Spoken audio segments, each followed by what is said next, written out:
বাংলাদেশে গ্রেফতার সম্মিলিত সনাতনী জাগরণ জোটের মুখপাত্র ও ইসকন নেতা চিন্ময় কৃষ্ণ দাস ব্রহ্মচারীর মুক্তি দাবি করেছে পশ্চিমবঙ্গ বিজেপি। তাকে মুক্তি না দিলে কলকাতার বাংলাদেশ ডেপুটি হাইকমিশনে বিক্ষোভ করা হবে বলে হুমকি দিয়েছেন রাজ্যের বিরোধী দলনেতা শুভেন্দু অধিকারী।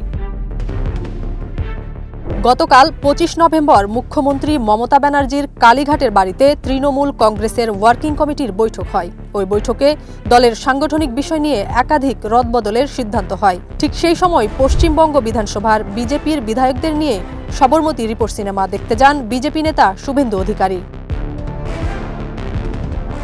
এ সময় বাংলাদেশে ইসকনের সনাতনী নেতা চিন্ময় কৃষ্ণ দাসের গ্রেফতার নিয়ে উদ্বেগ প্রকাশ করে শুভেন্দু বলেন, আমরা এ খবরে অত্যন্ত বিচলিত এবং চিন্তিত।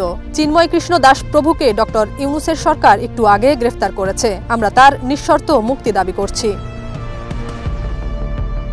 এরপরই রাজ্যটির বিরোধী দলনেতা হুঁশিয়ারি দিয়ে বলেন, চিন্ময়কে মুক্তি না দিলে বাংলাদেশ ডেপুটি হাইকমিশনে বিক্ষোভ হবে এবং বাংলাদেশ সীমান্তে সনাতনীরা ধ্বজ নিয়ে অবরোধ করবে। পশ্চিমবঙ্গ দিয়ে বাংলাদেশে আমরা কোনো পরিষেবা যেতে দেব না।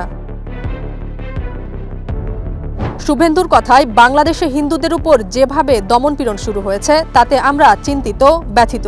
এই জিনিস আর বরদাস্ত করা হবে না। বিষয়টি তিনি কেন্দ্রকেও জানিয়েছেন।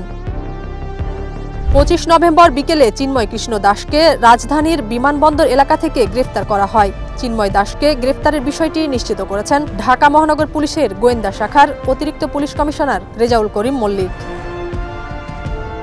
অতিরিক্ত পুলিশ কমিশনার রেজাউল করিম বলেন, পুলিশের একটি অনুরোধের পরিপ্রেক্ষিতে তাকে গ্রেফতার করেছে ডিবি। যারা আবেদন করেছে তাদের কাছে তাকে হস্তান্তর করা হবে। বাংলাদেশ সনাতন জাগরণ মঞ্চ গত ২৫ অক্টোবর চট্টগ্রামে সমাবেশ করে। চিন্ময় কৃষ্ণ দাস এই মঞ্চেরও মুখপাত্র।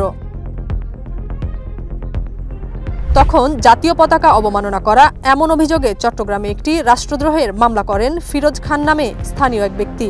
সম্প্রতি বাংলাদেশ সনাতন জাগরণ মঞ্চ ও বাংলাদেশ সম্মিলিত সংখ্যালঘু জোট নামে দুটি সংগঠন বাংলাদেশ সম্মিলিত সনাতনী জাগরণ জোটের ব্যানারে কর্মসূচি পালন করে। নতুন এই জোটের মুখপাত্র করা হয় চিন্ময় কৃষ্ণ দাসকে। কয়েকদিন আগে এই জোট ৮ দফা দাবিতে রংপুরে সমাবেশ করেছে। অন্যদিকে সম্প্রতি চিন্ময় কৃষ্ণ দাসকে বহিষ্কার করেছে ইসকন বা আন্তর্জাতিক কৃষ্ণ ভাবনামৃত সংঘ বাংলাদেশ। নাজিয়াত রুনা, নয়া দিগন্ত।